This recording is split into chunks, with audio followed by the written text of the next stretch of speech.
यशस्वी की कहानी उन तमाम 40-40 साल के लोगों के मुंह पर तमाचा है जो हाथ में तख्ती लेकर आंदोलन में यह कहकर उतरते हैं कि हमारे पास नौकरी नहीं है, हम बेरोजगार हैं।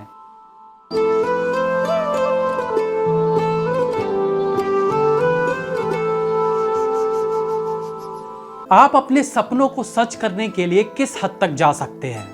अगर आपकी इच्छा शक्ति प्रबल है तो आप वो हर चीज हासिल कर सकते हैं जो फिलहाल आपके लिए केवल एक सपने जैसा है। हमने बहुत से ऐसे एग्जाम्पल्स देखे हैं जब किसी ने गरीबी से उठकर जिंदगी में वो मुकाम हासिल किया जो अच्छों की किस्मत में नहीं होता।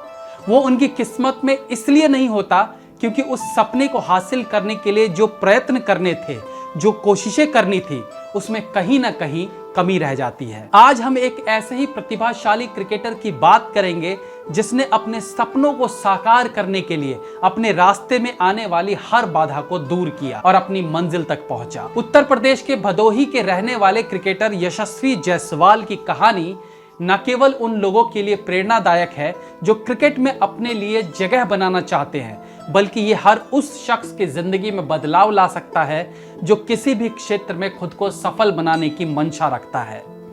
11 साल की उम्र में ही यशस्वी ने केवल एक ही सपना देखा था कि उसे भारतीय क्रिकेट टीम के लिए एक दिन खेलना है। जब उन्होंने इस बात का जिक्र घर में अपने पिता से किया तो उन्होंने बिल्कुल मना कर दिया। उसके पिताजी ने कहा कि हमारे पास अपना परिवार पालने तक के लिए पैसे नहीं है, तो तुम्हें क्रिकेटर हम कैसे बना पाएंगे।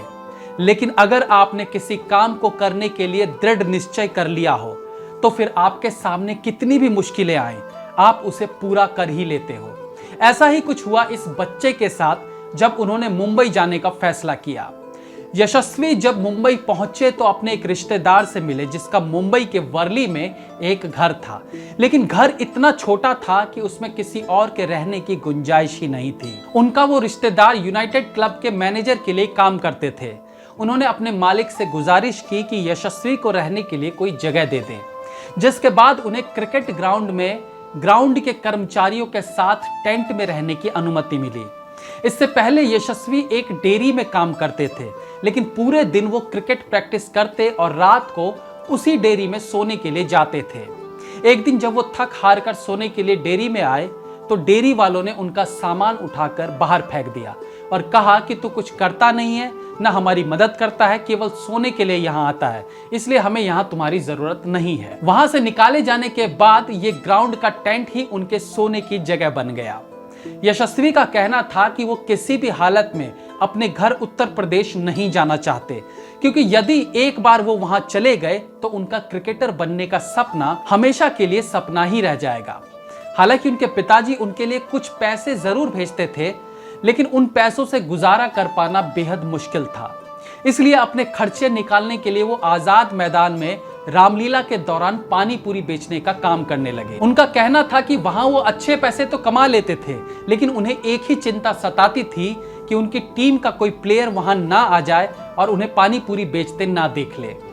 इतना ही नहीं, वो फलों की दुकान पर भी काम करते थे और फल बेचने में दुकानदार की मदद किया करते थे।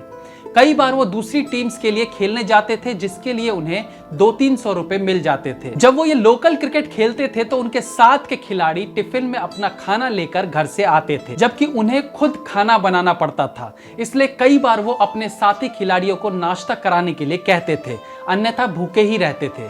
रात में जाकर टेंट में उन्हें खाना मिल पाता था।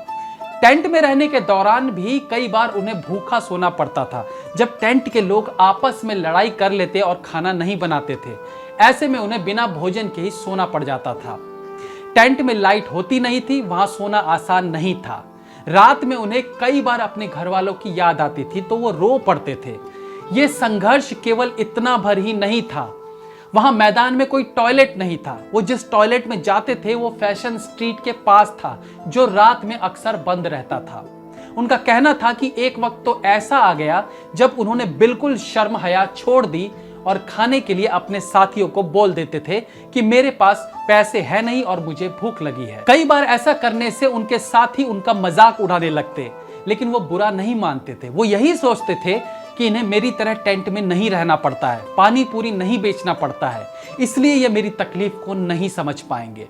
इसी तरह संघर्ष करते करते उन्हें कुछ अच्छे लोगों का भी साथ मिला, जिनमें से एक थे ज्वाला सिंह, जो कि उनके कोच भी थे, जिन्होंने उसकी जिम्मेदारी उठाई ताकि वो अपने खेल पर फोकस कर सके। आखिरकार उनकी मेहनत रंग लाई और अंडर 19 में उन्हें जगह मिल गई। 2015 के जाइल्स शील्ड मैच में उनके बनाए 319 रन और 13 विकेट ने उन्हें रातों रात स्टार बना दिया। इस बेहतरीन पारी के लिए उनका नाम लिम्का बुक ऑफ रिकॉर्ड्स में शामिल किया गया। अंडर 19 एशिया क्लब में हाईएस्ट रन बनाने वाले बैट्समैन बने।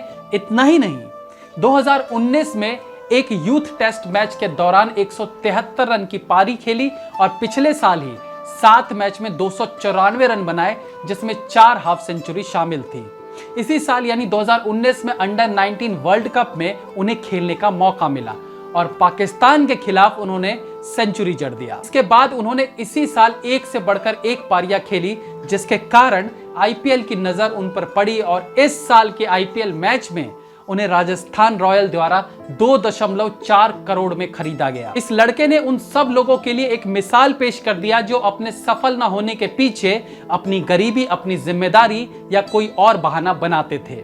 उन्होंने साबित कर दिया कि इंसान चाहे तो कुछ भी कर सकता है, पहाड़ तोड़कर सड़क बना सकता है, दरिया चीरकर रास्ता निकाल सकता है। जब आईपीएल के मैच में पहली बार उन्होंने ग्राउंड पर महेंद्र सिंह धोनी को देखा तो ये पल शायद उनकी जिंदगी में कभी ना भूलने वाला पल बन गया। धोनी को देखते ही खुद ब खुद यशस्वी के हाथ उनकी ओर जुड़ गए, क्योंकि यशस्वी वो था जिसके जन्म के 3 साल बाद धोनी ने अपना करियर शुरू किया था और आज 2020 में वो खुद धोनी के साथ खेलने जा रहा था। धोनी को सामने पाकर शायद उसे खुद की सफलता का एहसास हुआ होगा। यशस्वी की कहानी उन तमाम 40-40 साल के लोगों के मुंह पर तमाचा है जो हाथ में तख्ती लेकर आंदोलन में यह कहकर उतरते हैं कि हमारे पास नौकरी नहीं है, हम बेरोजगार हैं। आगे आप समझ ही गए होंगे। जय हिंद, वंदे मातरम।